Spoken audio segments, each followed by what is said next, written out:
गायत्री विद्या मंदिर उच्च माध्यमिक विद्यालय सांचौर के ऑनलाइन क्लास में आप सभी विद्यार्थियों का स्वागत है। प्रिय विद्यार्थियों नमस्कार। कक्षा 12 राजनीति विज्ञान विषय में हम आज का हमारा टॉपिक है भारतीय लोकतंत्र के समक्ष चुनौतियाँ। अर्थात हम इस यूनिट में हम ये देखने का प्रयास करेंगे कि हमारे लोकतंत्र के समक्ष क्या क्या चुनौतियां हैं, क्या क्या उसको चैलेंज है, जो कि किसी भी व्यवस्था के लिए वो एक अच्छा नहीं माना जाता है। हमारे देश में आज़ादी के तुरंत बाद संविधान लागू हुआ, तब से हमारे देश में लोकतंत्र को लोकतांत्रिक सरकार की व्यवस्था की गई और लोकतंत्र को स्वीकार किया गया। जनता को सर्वोपरि माना गया है। जनता स्वयं अपने शासन का निर्माण करती है। हमारी संप्रभुता जनता में निवास करती है। अब कर्ता धर्ता अपने भाग्य के निर्माता जनता स्वयं है। तो जनता का शासन जिसमें जनता स्वयं प्रत्यक्ष अप्रत्यक्ष रूप से भागीदार होती है और इस लोकतंत्र का हिस्सा है। लेकिन इसमें कई ऐसी चुनौतियां उभर कर सामने आती हैं जो हमारे लोकतंत्र के लिए कुछ खतरा पैदा करती है। क्या क्या है, तो ये हमारा पूरा यूनिट है। इसमें हम एक एक करके सभी चुनौतियों को देखेंगे कि किस प्रकार से इन चुनौतियों ने हमारे लोकतंत्र को प्रभावित करने की कोशिश की है, लोकतंत्र को उसमें एक समस्या पैदा की है इन चुनौतियों ने। एक एक करके हम इन सबको समझेंगे। तो आज की जो हमारी चुनौती है जिसकी हम शुरुआत करें हैं वो है जातिवाद। जातिवाद अर्थात कास्टिज्म।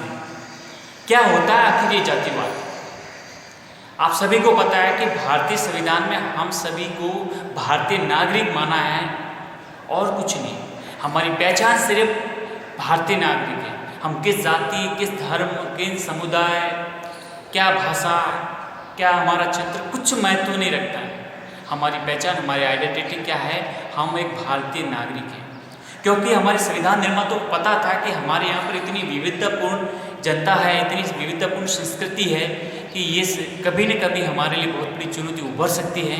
इनको समाप्त करना होगा, क्योंकि हमको इन सबसे ऊपर उठकर हमारी जो पहचान है वो एक अखिल भारतीय स्तर की बनानी होगी और वो होगी हमारी हम सब भारतीय नागरिक हैं। हम जात पात, जाति बिरादरी सबसे ऊपर उठकर हम केवल हमारे राष्ट्र के नाम पर हम केवल एक भारतीय नागरिक के रूप में अपनी पहचान स्थापित करना चाहते हैं। ये जो हमारा एक बड़ा एक आदर्श था, लेकिन इन आदर्श में भी कई प्रकार की चुनौतियां पैदा होती हैं।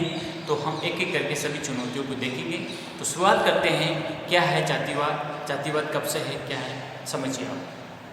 देखो, जाति एक सामाजिक संरचना होती है, हम सभी को पता है। जाति कोई पर्टिकुलर स्थान नहीं है, ये एक हमारे समाज की संरचना है। हम सब मनुष्य किसी न किसी जाति, हमारे आनुवंशिक आधार पर, माता पिता के एक जो वंश के आधार पर हमको एक जाति का एक स्लोगन मिलता है कि हाँ हम इस जाति से, इस धर्म से संबंधित हैं। ठीक है। और ये आजकल से नहीं है, ये हमारे भारत में अति प्राचीन काल से ही प्रचलित है।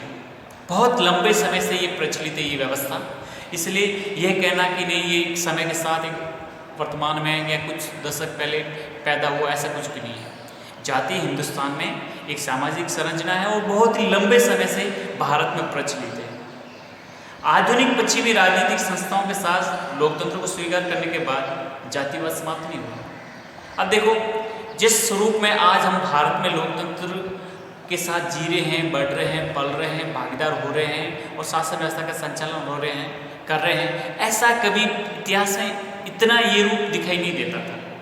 ये हमने जो है, ये लोकतंत्र का जो मॉडल है, हमने पश्चिमी दुनिया की राजनीतिक व्यवस्थाओं से स्वीकार किया और उसमें भी हमने लोकतंत्र, लोक को, जनता को सबसे ज़्यादा महत्व दिया है। फिर भी ये जो जातिवाद जैसी समस्या है जो सदियों से, प्राचीन काल से चली आ रही है, ये समाप्त नहीं हुई है। जबकि आधुनिक लोकतंत्र ये कहता है कि किसी प्रकार की संकीर्णता, जाति में किसी में भी विश्वास नहीं किया जाए। लेकिन वोट राजनीति ऐसी हुई कि इसने जातिवाद को और बढ़ा दिया। वोट बैंक की जो पॉलिटिक्स है, वोट बैंक की राजनीति ने हमारे देश में इस जातिवाद को पहले की तुलना में और ज़्यादा बढ़ा दिया है। अपनी जाति का संगठन कर उनके माध्यम से राजनीतिक वजूद बनाने का प्रयास किया गया। कहने का तात्पर्य, जब उनको कहीं कोई रास्ता नहीं मिला तो अपनी जाति को एक प्रकार से ध्रुवीकरण किया, जाति को संगठित किया, एक प्रकार के दबाव समूह के रूप में सरकारी संरचनाओं पर दबाव बनाया, अपना राजनीतिक वजूद, अपनी राजनीतिक पहचान को स्थापित करने के लिए जाति का सहारा लेके, जाति को आगे करके सरकार पर प्रेशर बनाकर ये काम किया कि नहीं, अगर आपने हमको वोट नहीं दिया तो हम आपके खिलाफ हो जाएंगे, हम आपके अगेंस्ट में खड़े होंगे, यूँ करेंगे वो करेंगे। कई प्रकार से एक प्रकार से जाति को संगठित करके अपना वजूद बनाने का प्रयास किया गया। जातीय संघों की उचित अनुचित मांगों का समर्थन करके उन्हें अपना वोट बैंक बनाने का प्रयास किया। अब जो जातीय संगठन होते हैं, अलग अलग जातीय संगठन होते हैं, भले उनकी मांग उचित हो कि अनुचित हो, लेकिन उन्होंने इस प्रकार का अपना एक पूरा वजूद स्थापित करके दबाव बनाकर अपना वोट बैंक सत्ता के सामने, सरकार के सामने पेश करके ये बता दिया कि अगर आपने हमारी अवहेलना की तो हम आपको सबक सिखा देंगे, आपको आने वाले आम चुनावों में हम आपके विपरीत होंगे, यूँ होंगे। तो इस प्रकार से देखिए कि किस प्रकार से एक जाति लोकतंत्र के लिए समक्ष किस भयंकर रूप से चुनौती पैदा हुई। और यही नहीं है, बात केवल दबाव तक नहीं है, समस्या तो और तब बढ़ जाती है जब जाति ही जाति आपस में वैमनस्य का शिकार हो जाती है, जातियों में आपसी वैमनस्य पैदा हो जाता है। जो कभी एक साथ रहते थे, लेकिन इस वोट बैंक की राजनीति ने जातियों को आपस में लड़ाना शुरू कर दिया, जाति जाति में वैमनस्य पैदा शुरू कर दिया गया। इस प्रकार वोट राजनीति ने न केवल जातीय भावना को भड़काने का प्रयास किया, बल्कि आपस में जातीय तनाव को भी पैदा किया। जाति का नाम देखते दिमाग में अलग ख्याल आते हैं कि हाँ आप तो उस पार्टी से हो, उस जाति से हो। मतलब जो हमारी सामाजिक संरचना में जो भाईचारा था, उस भाईचारे को, अपनत्व को खत्म करने का काम किया इस वोट बैंक की राजनीति ने। सोचो कितना गर्द या नीचे की तरफ अपन जा रहे हैं। तो ये किसी भी राजनीतिक व्यवस्था के लिए, संविधान के लिए, राजनीतिक संरचना के लिए एक उपयुक्त और अच्छा साधन नहीं माना जाता है। ये भयंकर तरीके से एक चुनौती है जो हमारी इस संविधान से विश्वास और हमारे इस लोकतंत्र के विश्वास को कमजोर करने के लिए एक प्रकार की एक समस्या के रूप में उभर कर सामने आ रही है, जो कि कदापि एक स्वच्छ राजनीति के लिए और स्वच्छ राजनीतिक व्यवस्था के लिए अच्छी नहीं मानी जाती है। आप सोचिए, ठीक है। अब देखिए, अब जो जाति और जातिवाद दो बड़ी चीज़ है। जब जाति के लोग मिलकर अपनी जाति को आगे बढ़कर या अपने प्रेशर ग्रुप के रूप में क्रिएट करके जातिवाद का किस प्रकार से स्वरूप होता है उसको हम समझते हैं। देखो, भारत में जाति चिरकालीन सामाजिक व्यवस्था, ये तो मैंने आपको पहले स्पष्ट कर दिया, ये आजकल की नहीं है, ये एक दो दशक की नहीं है, ये एक दो सदियों की नहीं है। ये भारत में लंबे समय से, प्राचीन भारत से एक चली आ रही है। क्योंकि आपको पता है भारत में वर्ण व्यवस्था थी, ब्राह्मण, क्षत्रिय, वैश्य, शूद्र, इस प्रकार से। तो ये भारत में जो जाति है वो बहुत ही लंबे समय से एक सामाजिक व्यवस्था का अंग हुआ करते थे। प्राचीन समय की तत्कालीन परिस्थितियों में समाज के विभिन्न वर्गों को नियमित करने के लिए वर्ण व्यवस्था का उद्भव हुआ है। तो आप सभी को पता है कि हमारी प्राचीन भारत की जो भी तत्कालीन परिस्थिति थी, उनमें समाज के विभिन्न जो वर्ग हैं उनको आपस में नियमित करने के लिए एक प्रकार से वर्ण व्यवस्था का उद्भव हुआ, जो कर्म और व्यवसाय के सिद्धांत पर आधारित थी। पर ध्यान रखना, उस वर्ण व्यवस्था में किसी प्रकार का कोई एक दूसरे के प्रति वैमनस्य या एक दूसरे के प्रति नकारात्मक भाव नहीं थे, ठीक है। कर्म और व्यवसाय के सिद्धांत पर आधारित थे कि कोई भी ब्राह्मण का बेटा व्यापार कर सकता है और वैश्य का या व्यापारी का बेटा ब्राह्मण का कार्य कर सकता है, इस प्रकार से। तो किसी प्रकार से ये कोई पीढ़ी दर पीढ़ी स्थायी नहीं थी, कर्म और उसके व्यवसाय पर आधारित थी। बहुजातीय विविधतापूर्ण समाज के व्यवस्थित समन्वय और नियमन के लिए वर्ण व्यवस्था तत्कालीन सामाजिक राजनीतिक परिस्थिति को अनुकूल मानी गई थी। लेकिन हुआ ये कि कालांतर में धीरे धीरे विभिन्न कारणों से ये व्यवस्था विकृत होकर जाति व्यवस्था में बदल गई। ये जो वर्ण व्यवस्था है वो धीरे धीरे धीरे अपना स्वरूप बिगाड़ करके, अपना स्वरूप विकृत करके किसमें स्थापित हो गई? जाति व्यवस्था के रूप में स्थापित हो गई, ये जाति व्यवस्था में बदल गई। अब इसमें कई प्रकार के दोष उत्पन्न हो जाने से ये भेदभावपूर्ण और विखंडनकारी प्रवृत्ति पहले जाति प्रथा और आधुनिक काल में जाति प्रथा के रूप में विकसित हुई। देखो, समय के साथ और भी उसमें दोष पैदा होते गए। दोष उत्पन्न होने से भेदभावपूर्ण, एक दूसरे से नफरत भरी, भेदभावपूर्ण, छुआछूत जैसी समस्याएं और कई जातियां टूट कर उप जातियां, विखंडनकारी प्रवृत्तियों से ये जो जाति प्रथा थी ये और भी विकृत होती चली गई। और आधुनिक काल में हम जब देखते हैं तो ये किस रूप में सामने आती है, जातिवाद। और इसने जातिवाद ने भारत की एकता और अखंडता को जबरदस्त तरीके से गंभीर चुनौती प्रदान की है, ये आपको अच्छे ढंग से समझना चाहिए। बच्चे, आप शिक्षित हैं, आप सब कुछ समस्या देख रहे हैं, आप भारतीय लोकतंत्र, भारतीय राजव्यवस्था को पढ़ के आ रहे हैं, इसलिए एक पढ़े लिखे शिक्षित व्यक्ति से ये आशा की जाती है कि वो कभी भी जातीय प्रभाव में या सांप्रदायिक प्रभाव में, क्षेत्रीय प्रभाव में कभी न आए। आपके लिए एक सर्वोच्च होता है कि मेरा राष्ट्र प्रथम है, मेरा संविधान प्रथम है, मैं एक भारतीय नागरिक हूँ, यही मेरी पहचान है, न कि मेरी पहचान किसी जाति के आधार पर। इसलिए आपको ये सब समझाने का, पढ़ाने का और आपके सिलेबस में ये टॉपिक होने का मतलब आप एक अपने संविधान, लोकतंत्र में विश्वास रखने वाले एक सशक्त और जागरूक इंसान कैसे हो, इसका मकसद यही है। इसलिए मैं आपको सभी परिस्थितियों को रूबरू करवा रहा हूँ ताकि आपको एक अंदर एक समझ पैदा हो कि नहीं, जाति एक संकीर्णता है, जबकि हमारा राष्ट्र हमारे लिए एक बहुत बड़ा एक विराट पुरुष की भांति है, जिसमें हम उसके एक अंग हैं और हम सब एक संविधान और एक राष्ट्र के साथ कैसे बने रहें, उसके लिए आपको समझना है। अब देखो, मैंने आपको बताया कि ये भारतीय लोकतंत्र की बहुत बड़ी, यहाँ भारत की एकता अखंडता के लिए बहुत बड़ी चुनौती पैदा हुई, लेकिन आप अंग्रेजों के दौरान या अंग्रेजों के काल की बात समझे कि जब अंग्रेज भारत में थे तो उन्होंने भी इस जाति व्यवस्था का लाभ उठाते हुए कुछ विभेदकारी सामाजिक व्यवस्था का अपने निज स्वार्थों के लिए प्रयोग करना प्रारंभ किया। मतलब अंग्रेज वो केवल भारत का शोषण करने आए थे, उनका कोई मकसद नहीं था कि हम भारत का विकास करें, भारत में जो भी सामाजिक समस्या हैं उनका निराकरण, ऐसा कुछ भी नहीं था। इन्होंने क्या किया, अपने स्वार्थों की पूर्ति करने के लिए जो भी उनको सामाजिक व्यवस्था के लिए विभेदकारी कानून बनाना हो, विभेदकारी व्यवहार करना हो, भरपूर उन्होंने किया। उन्होंने इसका अपने औपनिवेशिक हित में फायदा उठाने का पूरा प्रयत्न किया कि इन्होंने, अंग्रेजों ने, और इससे अधिक और भी भड़काया। ऐसा नहीं है, वो चाहते थे कि भारत में लोग जाति के आधार पर बंटे हुए, जहाँ तक जितनी कोशिश हो इनको आपस में लड़ाइए, एक दूसरे से नफरत भरे व्यवहार से भर दीजिए। तो इन्होंने पूरा अंग्रेजों ने इस स्थिति का फायदा उठाया। और आपको पता होगा, आपने स्वतंत्रता आंदोलन गए वर्ष पढ़ा है, अंग्रेजों ने दलितों के लिए भी पृथक निर्वाचन प्रणाली को लागू करने की कोशिश की थी। जिस प्रकार से मुसलमानों के लिए, ईसाइयों के लिए, सिखों के लिए, उसी प्रकार से दलितों के लिए भी पृथक निर्वाचन प्रणाली को लागू करने की बात की। तब भारत में गांधी जी ने जबरदस्त तरीके से विरोध किया, भारतीय राष्ट्रीय कांग्रेस के जो भी नेतृत्व में आंदोलन चल रहे थे विरोध किया, और उन्होंने ये जो गोलमेज सम्मेलन में जब बात उठाई तब उन्होंने इस बात को अधूरा, मतलब इस सम्मेलन को अधूरा छोड़कर गांधी जी इंडिया आ गए थे। बोला कि नहीं, मैं किसी भी तरीके से, मैं मेरे देश में और हिंदू धर्म में इस प्रकार का टूटने से मैं स्वीकार नहीं कर सकता।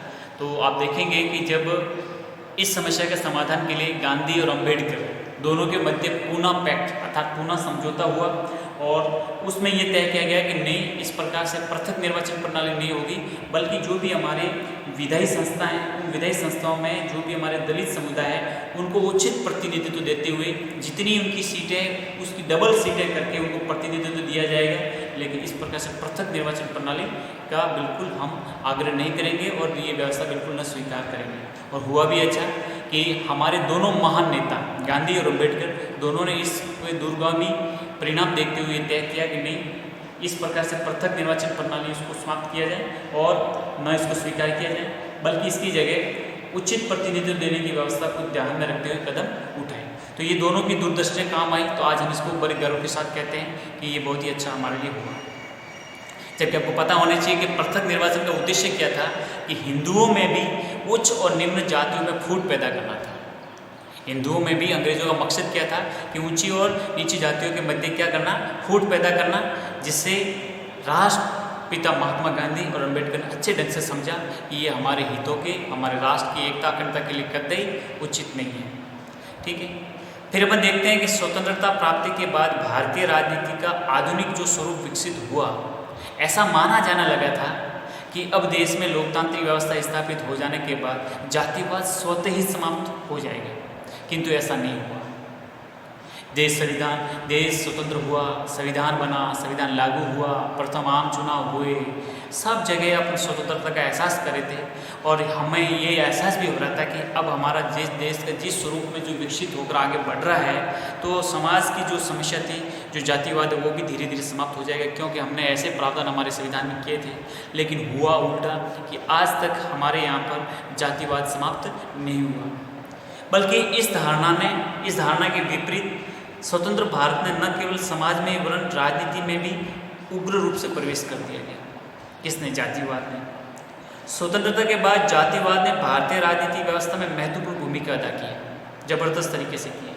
इसलिए केन मैनन कहते हैं, उनका निष्कर्ष यही था कि स्वतंत्रता के बाद भारत के राजनीतिक क्षेत्र में जाति का प्रभाव पहले की अपेक्षा बढ़ा है, न कि घटा।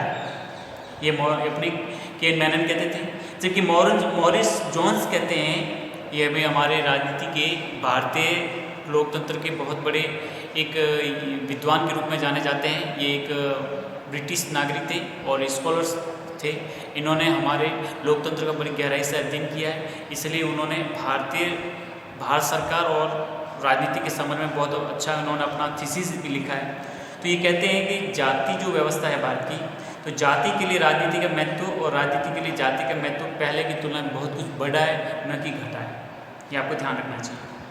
स्वतंत्र भारत की राजनीति में सत्ता लोलुपता ने जातिवादी भावनाओं को और भी ज़्यादा उभारने का प्रयास किया है। जो हमारा देश स्वतंत्र हुआ, लोकतंत्र स्थापित हुआ, चुनाव हुए, तो जिस प्रकार से सत्ता की प्राप्ति के प्रति जो लोलुपता बढ़े, उसमें जातिवादी भावनाओं को और भी ज़्यादा उग्र किया। वोट बैंक बनाकर चुनाव जीतकर सत्ता पर कब्जा कर सत्ता भोगने के लिए राजनीतिक दलों और जनप्रतिनिधियों ने आकांक्षाओं को सदा बढ़ावा दिया। हुआ ये कि जो भी सत्ता लोलुप्त नागरिक व्यक्ति थे, उन्होंने अपने जाति का सहारा लेते हुए जाति पर सबसे ज़्यादा ध्यान केंद्रित करके उन्होंने ज़्यादा से ज़्यादा वोट बैंक बनाकर अपना सत्ता पर कब्जा करने और सुख भोगने का उन्होंने सबसे ज़बरदस्त तरीके से इजाफा किया। आप देखेंगे कि भारत में ऐसे कई राजनीतिक दल हैं जो केवल जाति पर आधारित हैं। तो आप समझ सकते हो कि किस प्रकार से जाति का राजनीति में प्रयोग हुआ है। वर्तमान में जातिवाद ने न केवल यहाँ की आर्थिक, सामाजिक, सांस्कृतिक, धार्मिक प्रवृत्तियों को प्रभावित किया, अपितु राजनीति को भी सबसे ज़्यादा प्रभावित किया है। यह जातिवाद का आप समझ सकते हो किस प्रकार से वो विस्तार होता जा रहा है। परंपरागत भारतीय समाज में आधुनिक राजनीतिक संस्थाओं की स्थापना भारतीय राजनीति की एक अद्भुत विशेषता थी। हमारा जो ट्रेडिशनल हमारी जो भारतीय सोसाइटी है, उसमें आधुनिक राजनीतिक संस्थाओं की जो स्थापना की गई है, ये एक प्रकार की एक नवीनतम और एक बहुत ही अद्भुत विशेषता थी। लोकतंत्र के साथ इनकी स्थापना के साथ ये धारणा बनी थी कि जातिवाद धीरे धीरे समाप्त हो जाएगा, बल्कि हुआ ये कि अपेक्षा के विपरीत समय के साथ पश्चिमी आधुनिक लोकतांत्रिक संस्थाओं की स्थापना के बावजूद जातिवाद अनवरत रूप से बढ़ता रहा। जहाँ सामाजिक और धार्मिक क्षेत्र में जाति की शक्ति घटी, वही राजनीतिक और प्रशासन में जाति का दबदबा बढ़ा। अर्थात राजनीतिज्ञों, प्रशासनिक अधिकारियों और केंद्र राज्य सरकारों ने भी इसको स्वीकार किया। राजनीतिक लाभ प्राप्त करने के लिए जातिवाद को एक हथियार के रूप में काम में लिया गया। भारत में राजनीतिक व्यवहार पर जातिवाद का स्पष्ट प्रभाव हमें देखा भी जाता है।